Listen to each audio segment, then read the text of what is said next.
My name is Jerome Ferry. My cameraman is Alan Eggers. We're doing a part one of two interview with Ahmed Jim Sheronick, son of the late Hussein Sheronick, who was a Lebanese Muslim that immigrated to America in 1895. Jim, tell us when and where you were born. I was born in Jibjani, Lebanon, and on June 10, 1926. What was your dad's name? Hussein And your mother?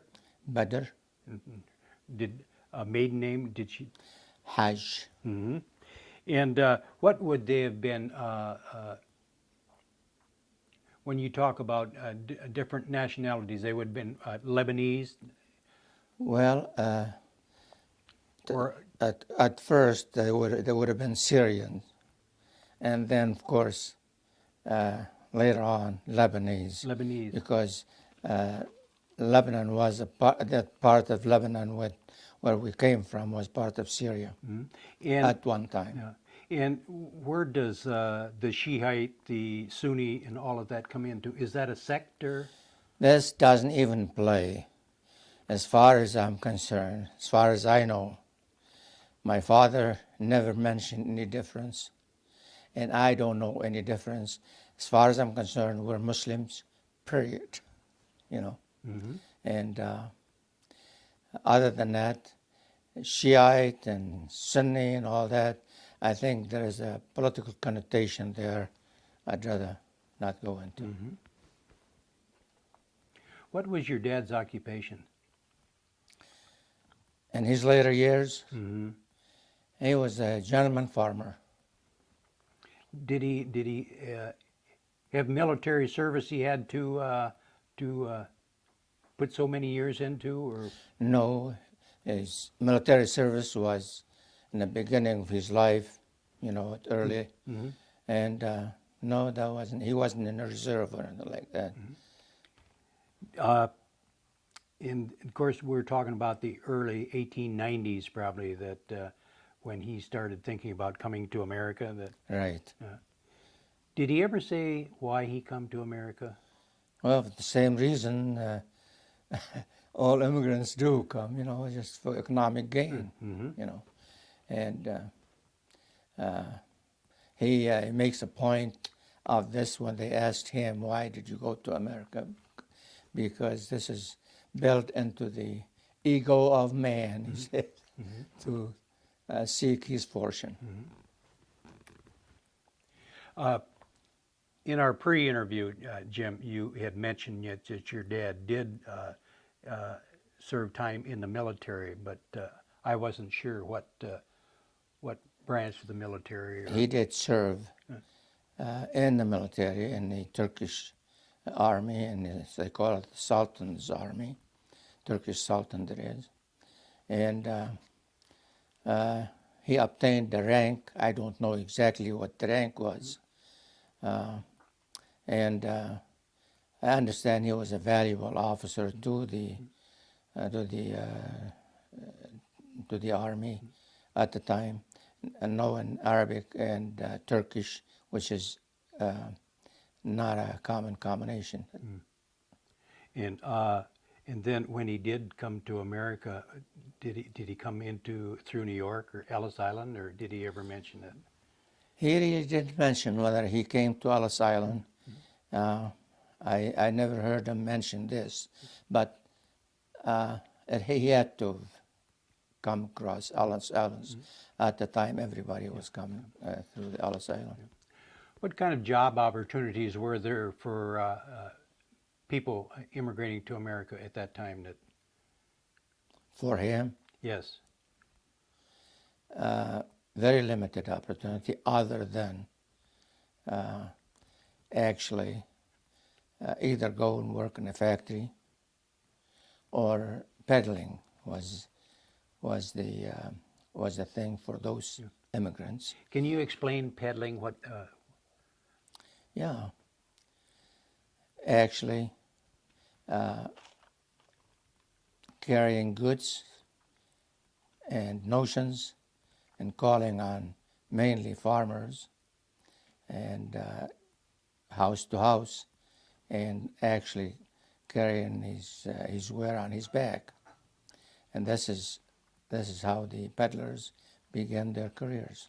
Was there a lot of this type of business going on at this time of Syrian and Lebanese people that immigrated to America? They went into peddling when they first come here. The few of them that were here, majority of them really were peddlers. I can imagine there was quite a demand for these products that they were selling because farmers probably didn't get to town all that often then. Definitely, you're right, because they came to the farmer, and the farmer really is a service for the farmer. They brought the goods to them, and both benefited. The farmer benefited, and the peddler, of course, sold his goods. Did he ever say who he reported to in Cedar Rapids? I assumed he come to Cedar Rapids. Right. Yeah. Did he ever say who he reported to? I'm not certain of. I know there was somebody he came to in Cedar Rapids, but I don't really. He never mentioned. If he did, it escapes me. Who was it? The person that he came to see here. In doing my research in this type of activity in this time period, two names come up. One was Bashara, and the other Kasir. That they had wholesale businesses here in the city. That Yeah. It seems like he and Bashara came to town here about the same time. Probably Kasir is more likely. I don't know. you're not sure in any way. And I imagine he could not speak any English, No. so he was going out in the rural community with a satchel or a suitcase full of notions.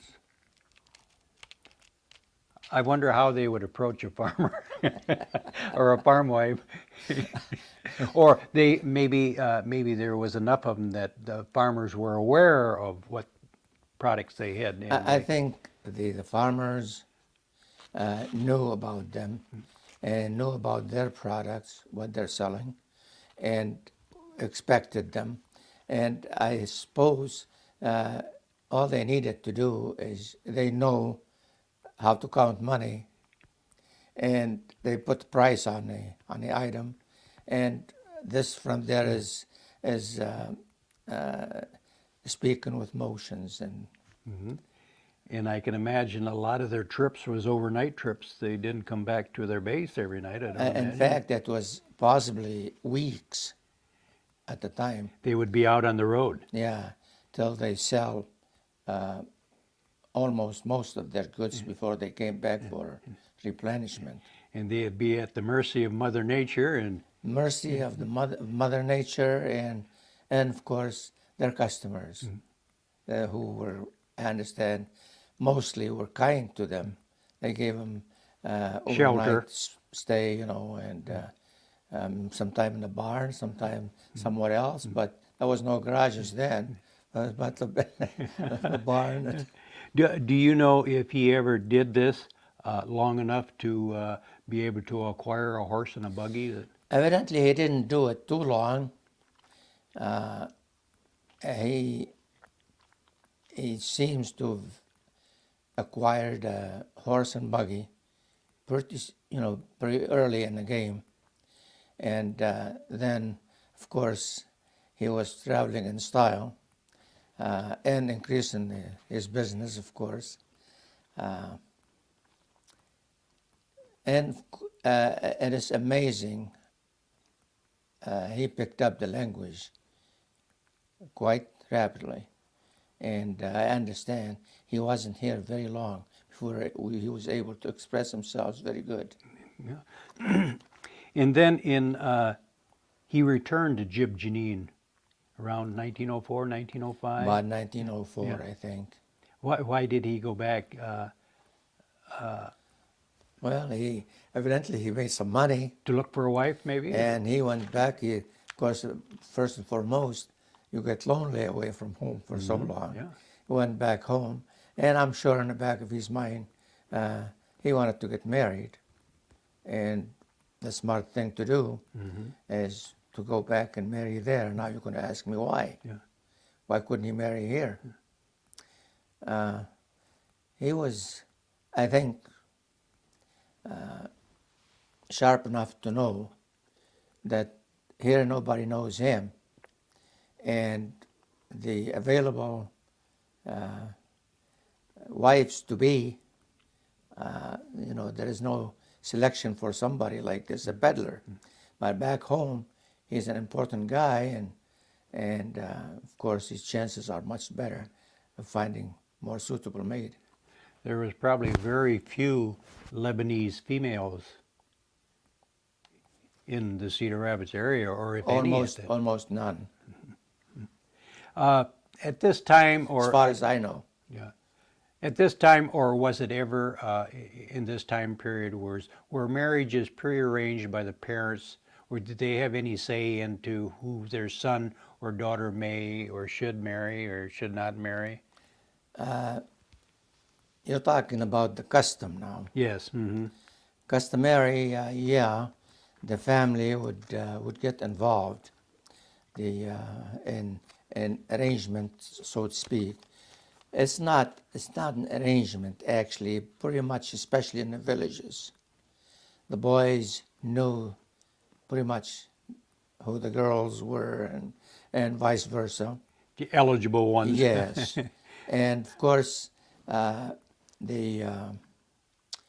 parents' intervention is very important, because marriage there is more of a family affair than it is individual thing. The families kind of get married to each other. Now you have to approve of the other family and vice versa, and then of course there is harmony and with the couple and with the families, and there is this relationship is very important to happy marriage later on. Having said this, my father's marriage wasn't arranged at all. There wasn't any dowry involved, Wasn't any. I don't know. Don't think there was any dowries involved. But he saw a girl, he liked her, and he went to ask for her hand from her father. And I don't think there was any family involved there, other than, of course, asking her hand. Yeah. Of her father. Yeah. Then did your dad and your mom, did they start raising a family then? Early Well, on? Early on?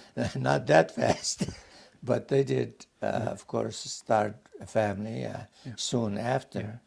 They started, the first child arrived in, I think, in 1906, which really didn't make it. Died as an infant.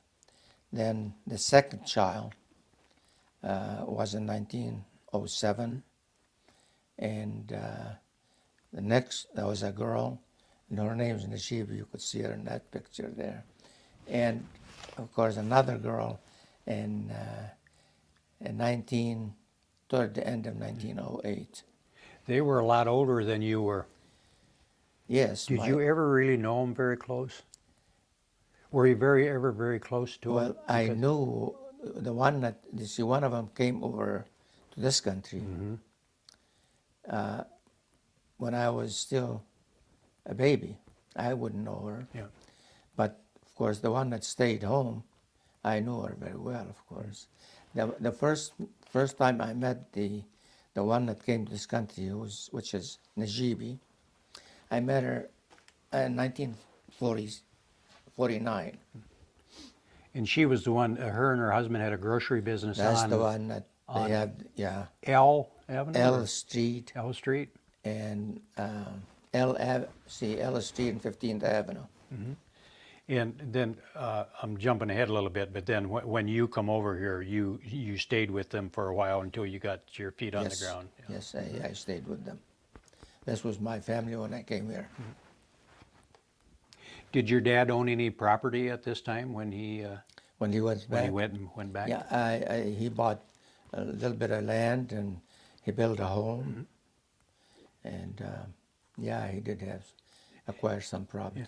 Did he have any, by this time, did he have any prestige in the village? You were talking about he was kind of a leader or a mayor-like type of person. Well, he was not a mayor. His father was, and of course the family is known. And he was. I'd say were more than just passing family. They were established family, and everybody knew the family. Um, And then did he come back to America? yeah, he did. He came back to America in 1910, 1912, closer to 1910, I think. Well, did he come back to continue with his business, or did his wife come with him, or? No, the wife didn't come with him. He came by himself again. And the reason, of course, again, he got involved here, and he knows the way, and he was able to function better business-wise here, and he thought he'd come back and continue his. Did he His have business. anybody here? I think you mentioned he had a brother here that he was working with. He had a brother. He didn't start working with him till later on.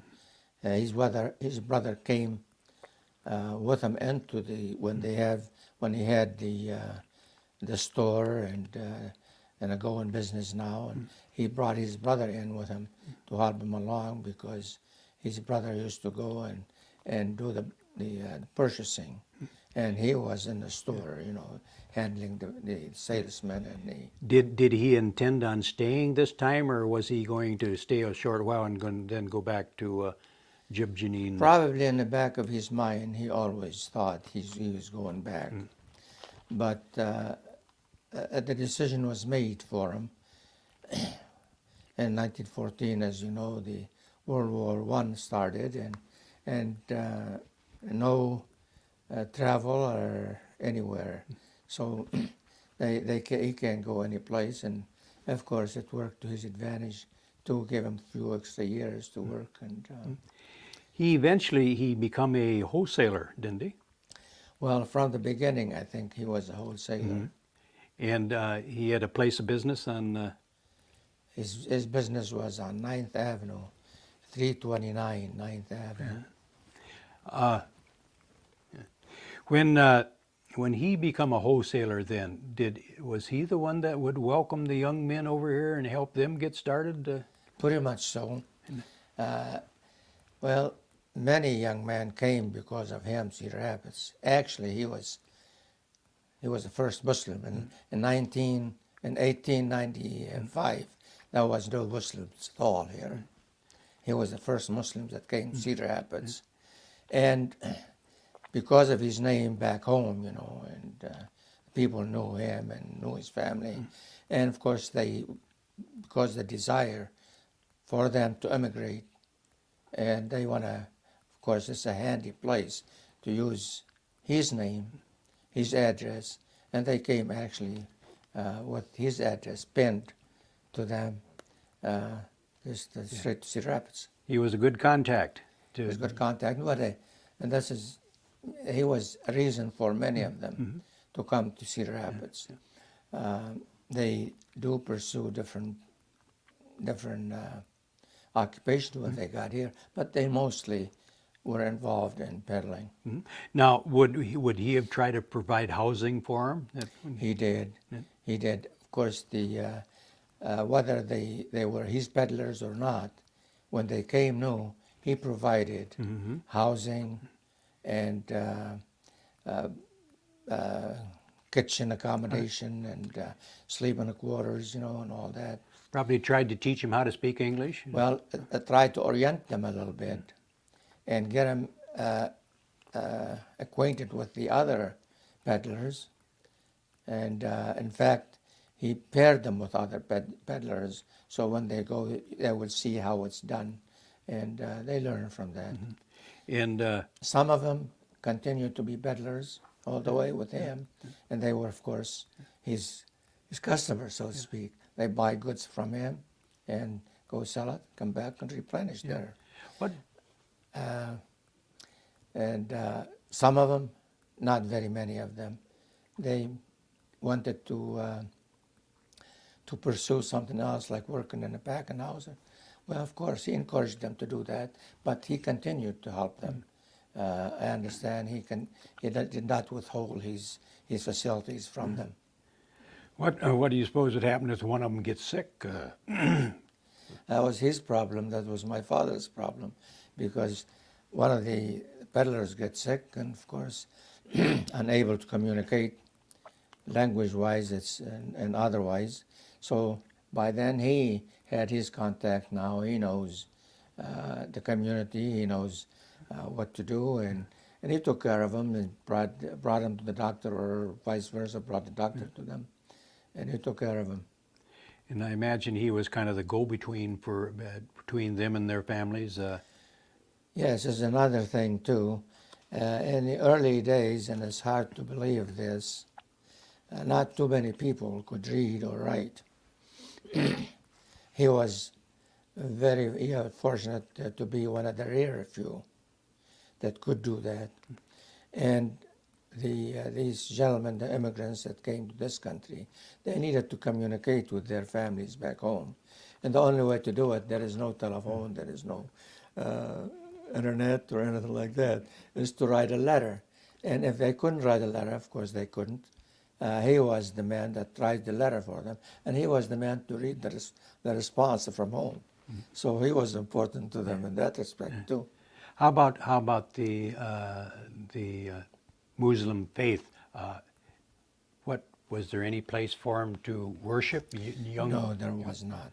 Did he try to provide any? I was going to say there wasn't any formal place of worship for the Muslims, and there were few in numbers, of course. But on occasions, like for holidays and certain holy days, they held services right there in the Store? in the living quarter behind the store. So, and he provided the services for them, and he was the imam, so to speak, In doing my research, I had read something that the Muslim community in Cedar Rapids more or less originated in It's not really Muslim, it's Muslims. Muslim. The Muslim community in Cedar Rapids practically originated in Sheronick's store. Well, I would say this. I couldn't see any other reasons for the Muslims in Cedar Rapids to have come here if they hadn't had the store and the man to come to and get the guidance and get started here. So yes, I would say, because this doesn't mean necessarily the same people stayed here.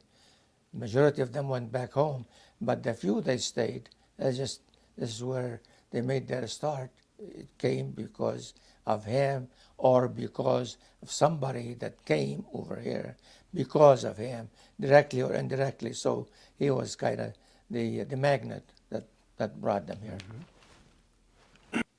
Jim, you was telling me that your dad was a self-taught poet. Well, there is no other kind. Either you are a poet or you're not. Yeah. And he was. What's, He had the talent of and sensitivity to grasp the essence of a situation and put it in his own words. And of course, his poetry was mainly, it's just not mainly, it's all of his poetry is rhyme, and it rhymed really nicely with. This is. Did he put any of his prose on paper that? His poetry, he did, and his prose, of course, he made distinction, of course, between poetry and prose.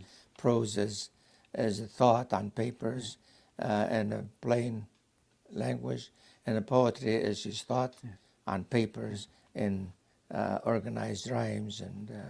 Do you have an example there of his poetry? That could you read a little bit of it in You want to Arabic? take a look Yeah. at some of the. I This wouldn't is understand it, but you can read it to us. this is evidently papers were so scarce, and that's his own handwriting, and uh, and this thing is since it looks like he made it himself. He sewed it together to make a little booklet out of it. It's sewed together. Yeah, why it was done that way? You could have bought one from the store, but maybe it's cheaper that way. Uh, he Could you read it in Arabic and then tell us what it meant, what it is in English? in Arabic it says غنى الأديب بيوت من جور الزمان يشتكي الأيام شو فيها خلل تخرب ديار العز وتدل أهلها وتعمر ديار الخراب الهاجال بعد ما بتكون مسكن عنكبوت يحكموا فيها الأراضي الوندال من خانة الأيام أدعته عدم تحرموا اللذات والمي زلال. This is a sample of. Then what is it in English? I took the time to say, so you'll see you what. you see practiced a little bit. No, I just looked at it before you came and wrote it, you know. Good. And this is my interpretation of it. It doesn't sound as beautiful as the original, of course. I sing the song of life's injustice, which tend to destroy the high and mighty, and elevate the lowly and poor.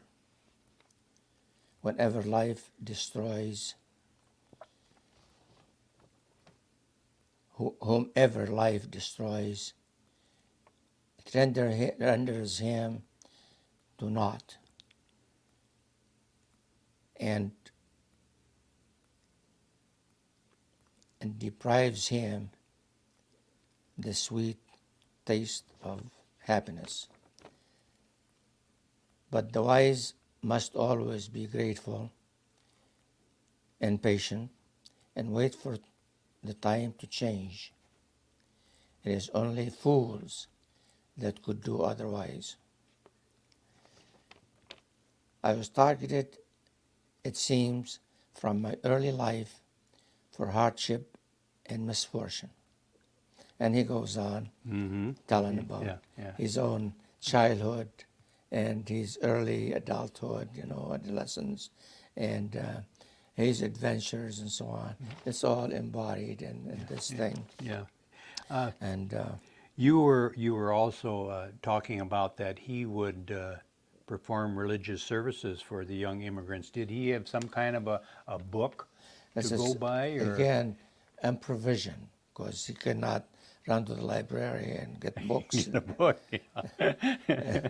It's all from. So what did he use? I laid my hand, fortunately, on a thing he wrote and had it available to him, and that's what he used for that purpose. Again, on the same principle as the other one, it's handmade.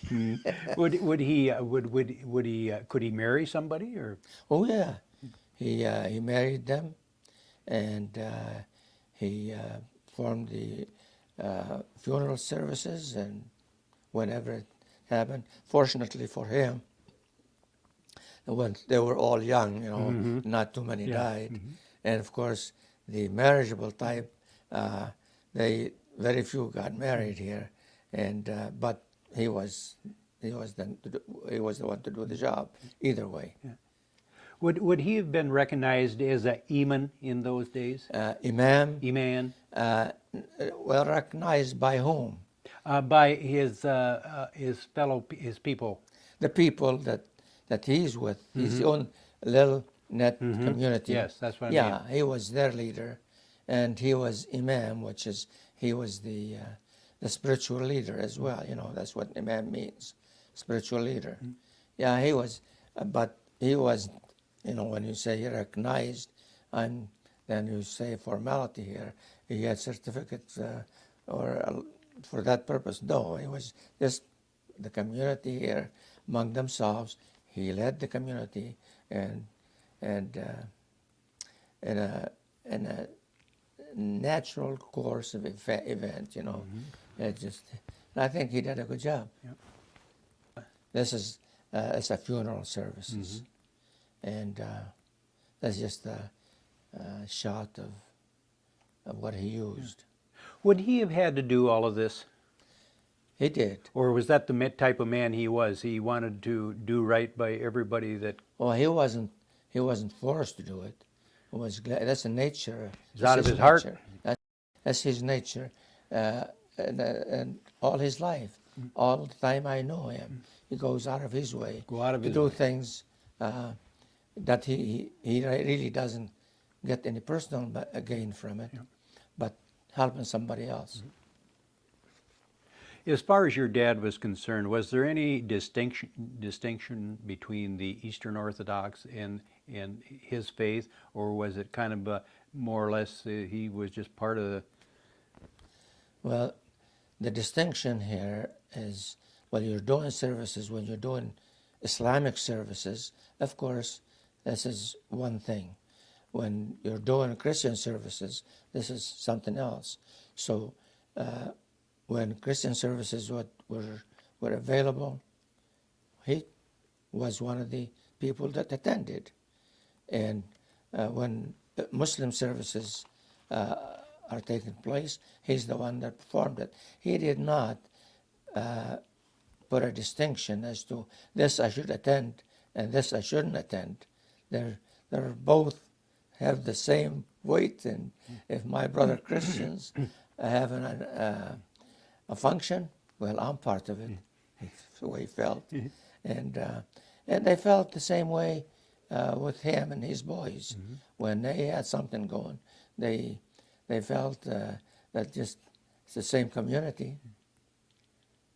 You were telling me about he wrote a welcome letter to the Archbishop. Well, it's not a letter.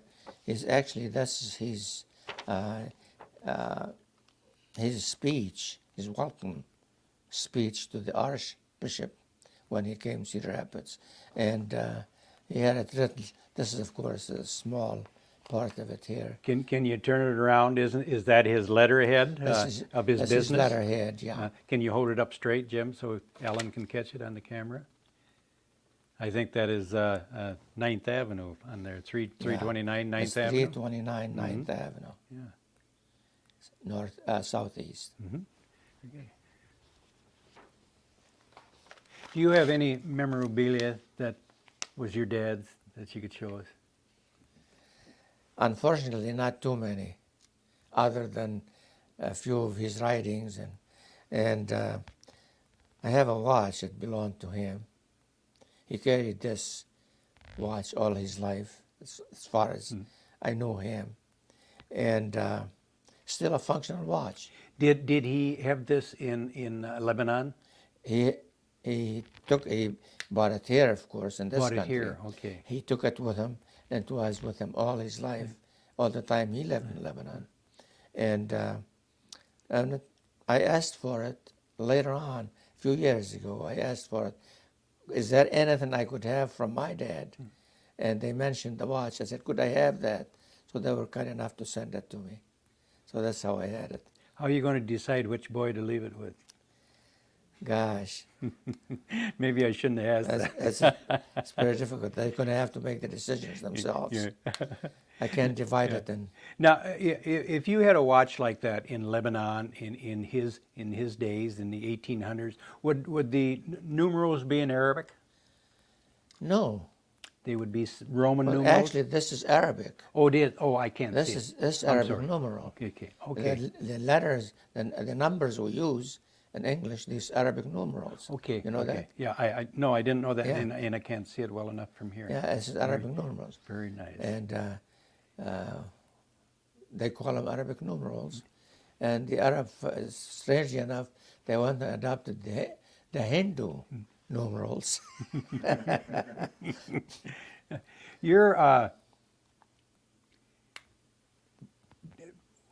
Why didn't your mother want to come over? She didn't want to subject herself to such strange surroundings, or she didn't want her family to be subjected Probably to? anybody would have done the same thing in her place, any lady.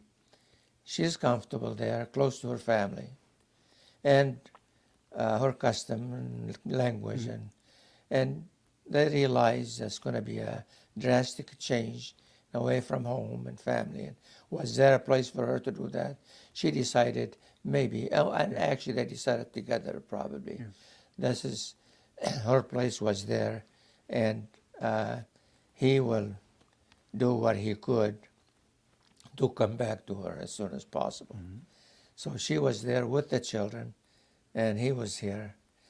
He left them, he kept them provided for, and whenever he could, of course, during the war was difficult, whatever he could to send from here to help them financially, he did. Did he ever become a citizen of the United States? Oh, definitely, yes, he was. He was citizen. In fact, at one time, because he was citizen and all that, and because he spent much of his time in this country, and he felt maybe it'd be wise to bring the family to this country, and he made arrangements for that, and preliminary arrangements like taking passport pictures and all this, and the last moment, I guess, they decided against it. By then, he had, because of his age, and that wouldn't be, and because of what he would be leaving there, he had become a really notable person, and his presence was important to him and to other people, and he had to weigh this against strictly going someplace else for business, and he decided staying here, staying there, would be better for everyone concerned. So when did he return home then? He returned home in 1920, after the war was over, and Of course, he was allowed to travel and all that. by this time he was very well known in Jib Jeanine. Oh yes, he was known before he come, and of course the people that came to him from Jib Jeanine and the other towns around there, also was just kind of constant reminder why they came over here, because of the correspondence, and why they came over here and who they came over here for. And so the people of these towns there, they knew him before they met him, you know. So when he came back, when he went back, heck, they were all his friends. Being that he was so well known and so well liked, did he ever get involved in civic matters or politics? He did. He did. He was involved in local as well as regional as well as national politics there. You were talking about that he was a proxy voter. He was. He was. The system was. Could you explain that? Yeah, proxy voter. Mm-hmm. The system was the people did not know the candidates firsthand, and to vote for somebody you don't know, this is not it's not acceptable, really. It doesn't make sense. Why should I vote for you for an office if I don't even know who you are? Yeah. And the system was that somebody that is respected enough and honest enough could really run for the vote, and this is, you trust me and I'll deliver your vote to the proper person. And he was the man to be trusted. They gave him the vote, and he was in position to give it to anybody he wanted. And he went and voted the person he felt was good for the people. That was a pretty honorable position. Was. He could, and it's to more, be entrusted with it such. was truly honorable, since he could have kept the vote to himself, and he he would become the representative. But no, the vote was given to him, of course, to vote it to anybody he wanted, and he made sure he voted to person in his opinion that's going to be good for the people. So after he had went back in 1926, young Ahmed was born. Young Ahmed. Ahmed. I'll get that right before You'll we, get it we right. part company. This photograph here, is this your mother in the center, Right. sitting down? Right. And who is the other ones? That's myself. So I used to look like that. That's my sister, Najibi, from the first crop, so to speak. And she was the one that come to Cedar Rapids. She and had was the one that grocery came to store. Cedar Rapids. And the other, The other is brother? my brother. This is, again, his older brother. He's 2 years older than me. And my brother and myself were born after he returned back from from this country. Yeah. And you're the only surviving? I have a sister whose picture isn't here, still living, older sister. She's 85 years old now. Was Jib Janine, was this a farming community? Yes. It'd probably been classified as a village or Yeah, definitely a village. not a city? Well, this is a good-sized village compared to the villages around it. Did the name Jib Janine, does that have any significance? Was that Yeah, it just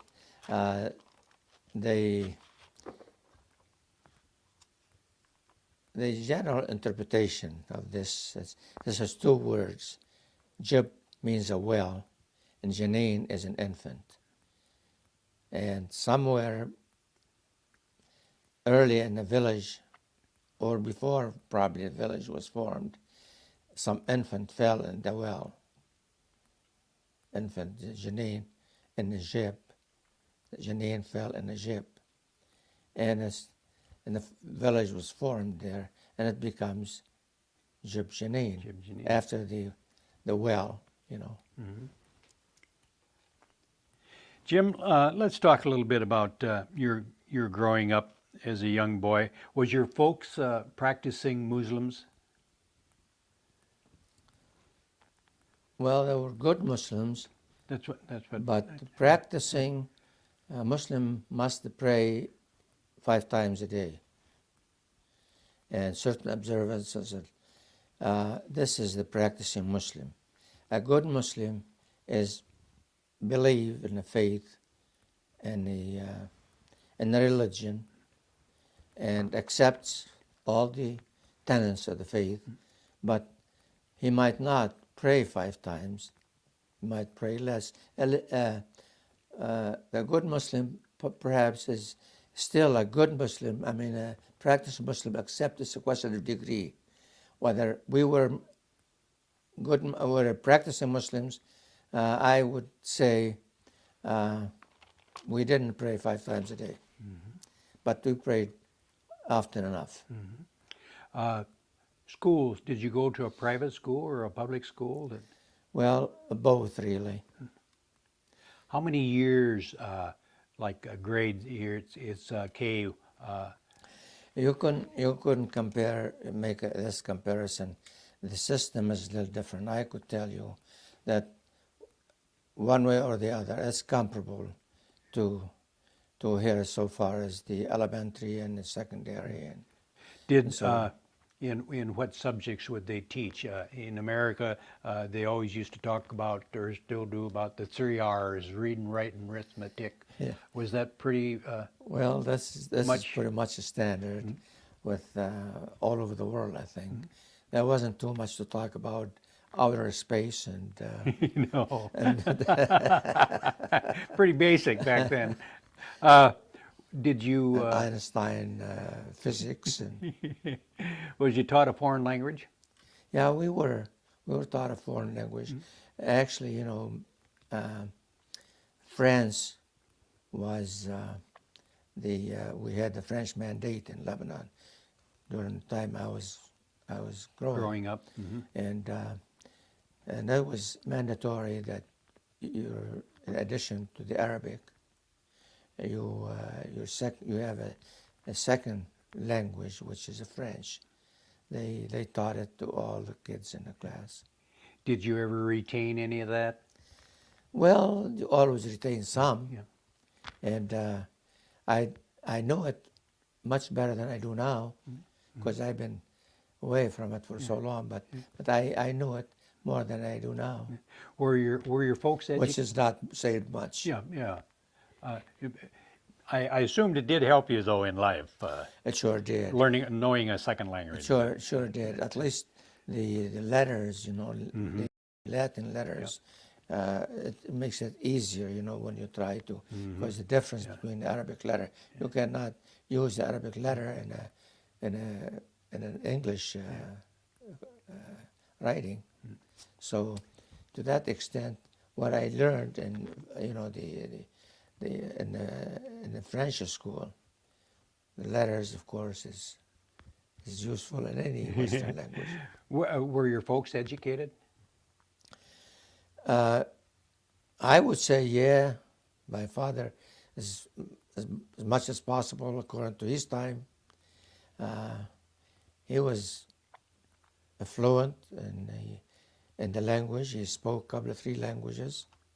He spoke Turkish. He spoke Arabic. He spoke English, and he was versed in the various dialogues. That the area there has a lot of dialogues.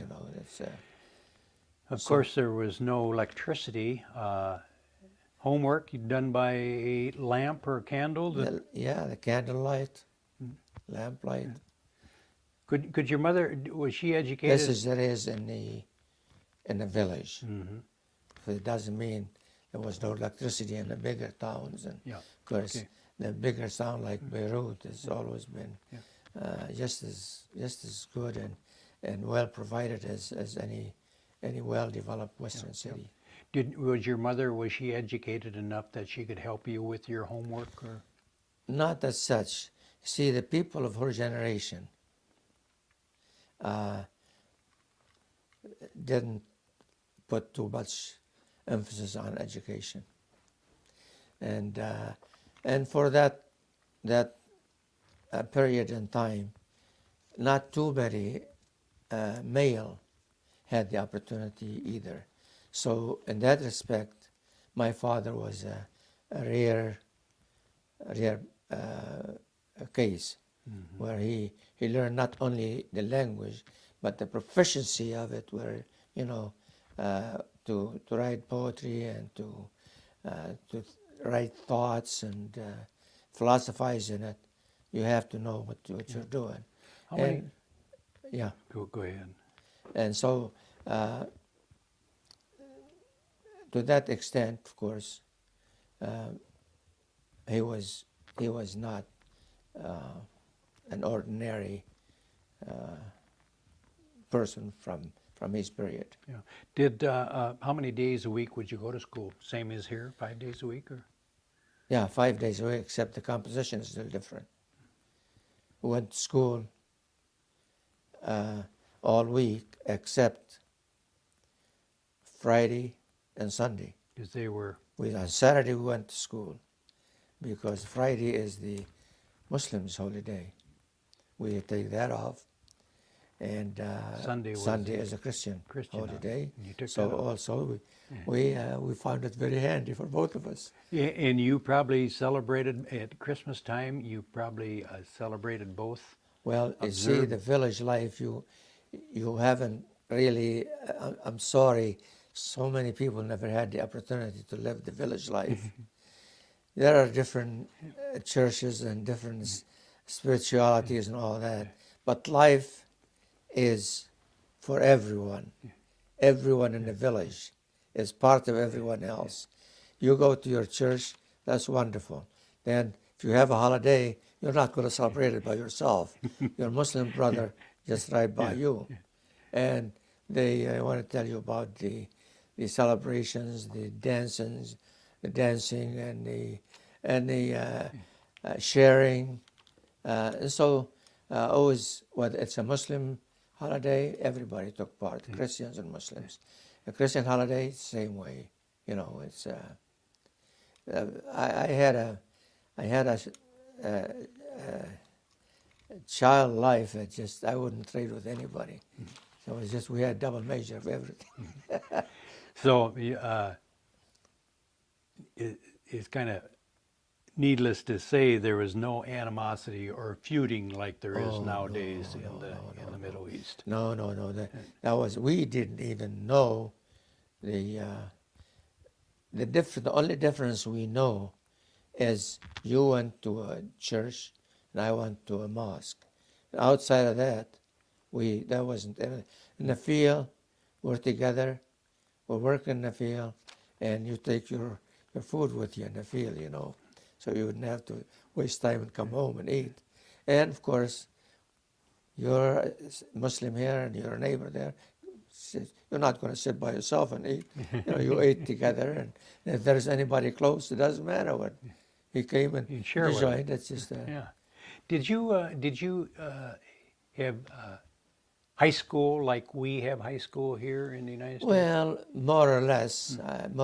It's you get the same benefit actually. Maybe more of a finishing school? Well, it's a combination of finishing school and academic, you know, ordinary academic.